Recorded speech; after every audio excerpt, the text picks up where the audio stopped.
member from Red Deer North.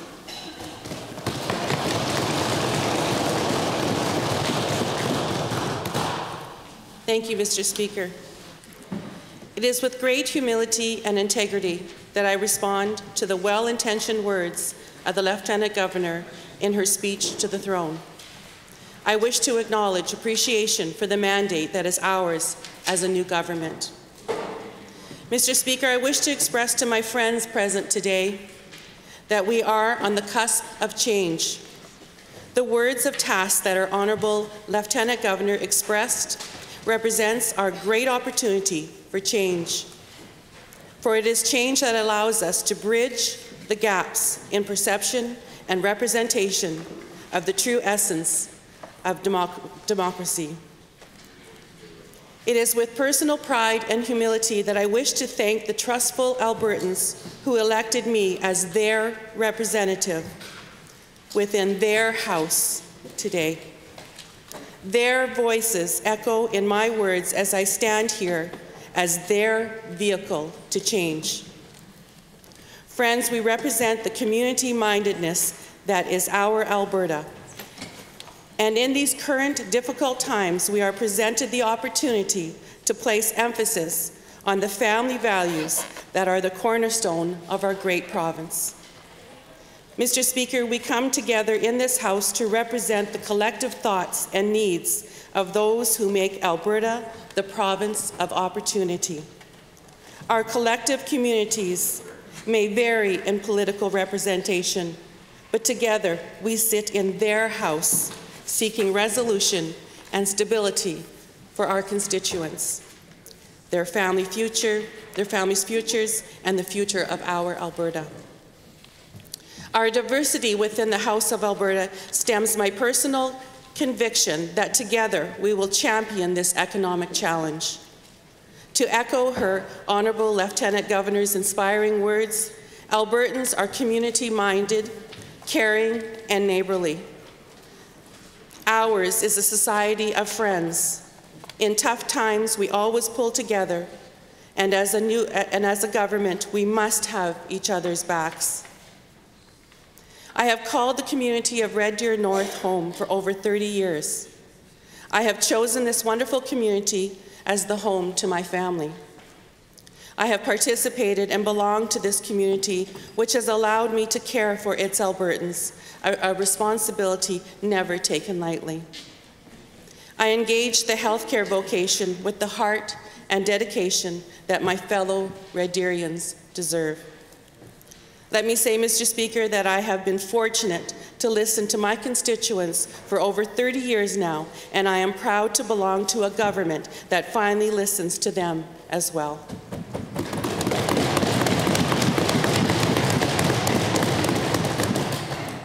Our decisions to invest in our infrastructure responds to the common desire for Albertans to have full access to the resources they need.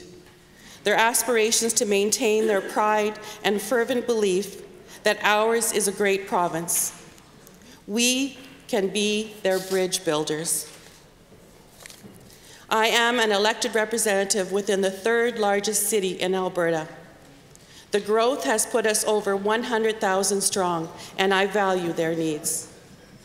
Friends, I also value that the resources within this great city respond to the community needs of many surrounding municipalities. Red Deer is an important part of Central Alberta as a community. Our government has responded to our growth and invested in aspects that reinforce our core values. The Red Deer Airport expansion is an example of bridge building. We are fostering the support for infrastructure that engages economic development, recognizes potential, and builds economic stability and job growth. Mr. Speaker, we are building our bridges with fundamental components: sustainability, fiscal responsibility, opportunity, and the community-mindedness. In appreciation of our 2019 Canada Winter Games, this expansion proactively meets the needs to inspire success within Red Deer and Central Alberta. We recognize that our rural Alberta borders every city regardless of population. Our rural partners are very much our enterprising partners.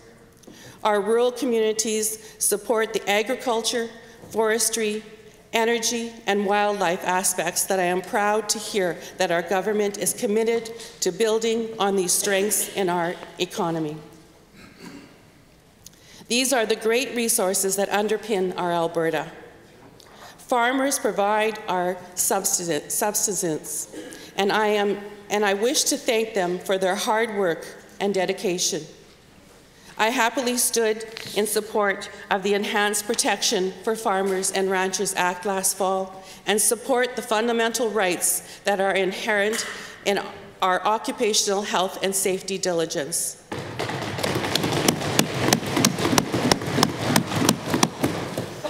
They are now part of the inclusion that echoes the importance of everyone's safety. 31 years ago, I began my investment in Red Deer North. As a constituent, I exhibited the community-mindedness that is ingrained and engaged. I was submersed in the healthcare field by occupation, but I embraced the educational aspects from the lens of a mother. I participated to encourage the equity and opportunities our children, our future, deserve. Lunch programs that satisfy the essentials of our being. Our children need to eat, to grow, to learn, and to lead. In these tough economic times, we need to be supporting one another instead of making things worse. As Her Honor noted in the throne speech last week, we do not need to put our short-term bottom line over the interests of long-term recovery. Cuts in education are a detriment to our future, and true democracy does not cap potential. It enhances the belief that education is a resource that is available and merited. Mr. Speaker, as the member representing Red Deer North, I am constantly presented with bridge-building opportunities that represent our inherited challenges. Infrastructure needs that echo our responsibility for stronger foundations as well as foresight.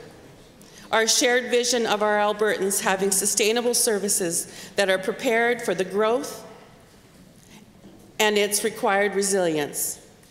With our inherited responsibility is the opportunity I believe we can evolve from.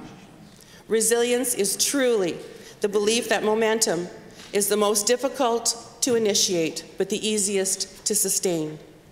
It is easy to impart mandate during the feast cycle, but how we execute sustainable measures during the famine cycle is our opportunity for momentum. Mr. Speaker, May 5th, 2015 was a benchmark. It was the day Alberta voted for change. A great testament to integrity is what vehicle we choose for change. We choose to deep dive into our inherited responsibilities in an attempt to leverage the impact of less than sound policies and practices. We choose to invest in our province so that Albertans and their legacies benefit. We choose to impart accountability and gain efficiencies, as well as value added. We choose to be respectful and aware of our surroundings, as well as those whom are impacted. Collectively, we choose the vehicles that we will drive over our bridges. I am a strong supporter of our government's plans to diversify our economy. I believe that Albertans deserve options for opportunities.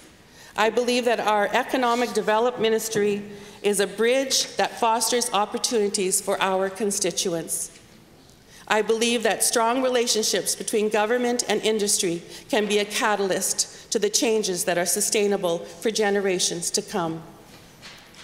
I am proud that our government recognizes that the status of women is an integral part of growth and equity.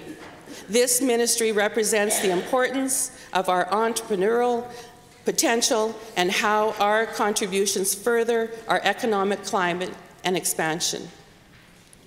I believe that our Indigenous Relations Minister will provide a bridge to rekindle the relationships between our First People, and our government. I am proud to say in Red Deer North that the groundbreaking of our Soaham crossing are the building blocks of engaging our First People locally.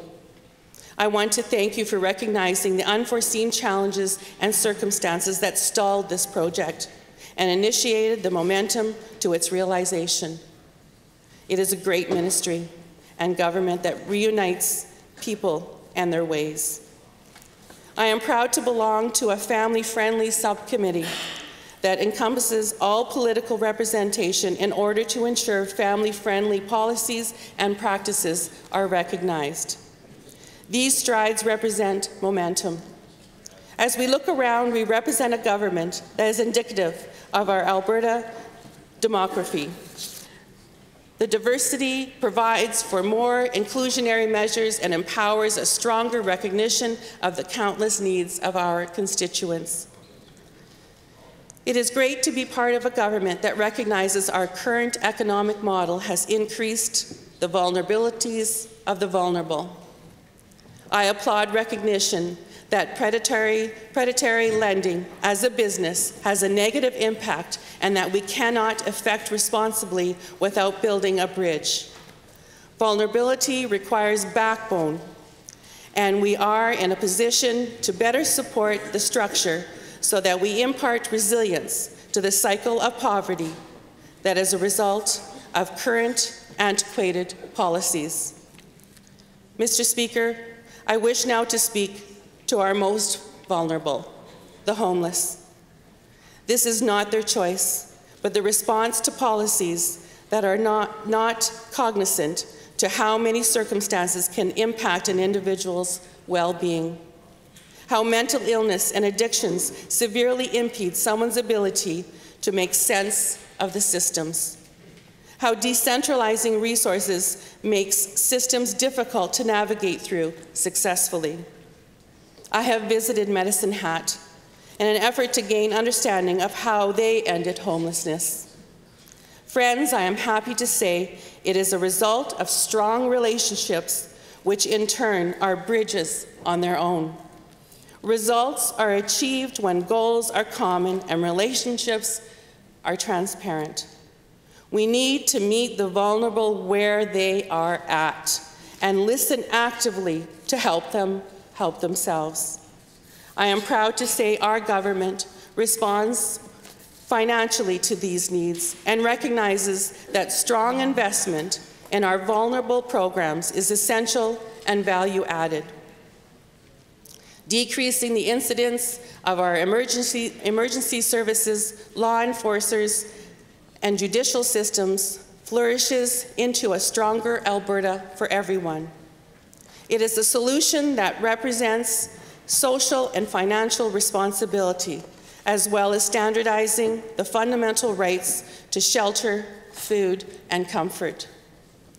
Mr. Speaker, it is with pride that I respond to the speech to the throne with actions that support the necessary steps to implement our current mandate. I am proud to stand here as a member of the Legislative Assembly of Alberta with these members, my friends, and the conviction that our most resilient commonality is the best interests of our collective constituents, our Albertans. We are their collective shield, and as we brave into a future of sustainability, economic change, and unification, share the confidence and restoration of a stronger, more resilient province. Let us realize that challenges are the backbone of growth and strength. Our economical tests have opened our eyes to what stark reality results when we continue to execute the same standards without contingency. We have chosen to diversify in order to mitigate impact. Mr. Speaker, may I reiterate that we are on the cusp of change. We have all found ourselves in situations that test our boundaries, and I applaud and commend that through our individual adaptability, we are still standing here together today, cumulatively affecting change. Our challenges are our opportunities, and I am proud that we did not shy from our calling because of the difficulty our province is under.